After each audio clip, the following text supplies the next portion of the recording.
Behind the scenes binder update. Isa na namang card haul. Ito, isa lang yung seller nito. Charmander, Cyndaquil.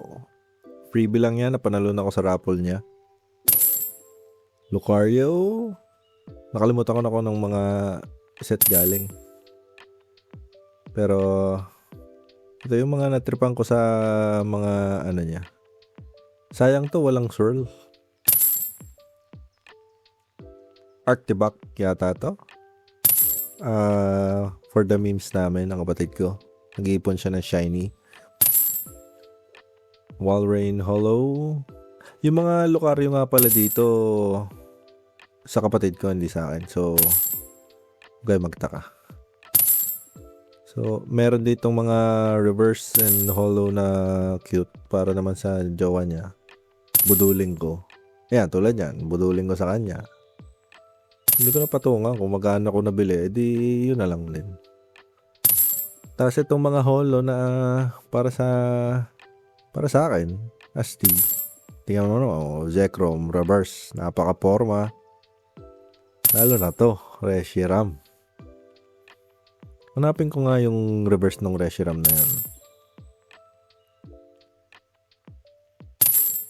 So usually mura lang naman pa 20-20 kaya kinuha ko na. Kaya why not? Natripan ko lang yung art. Ito Entei. Napakaangas. Zapdos reverse.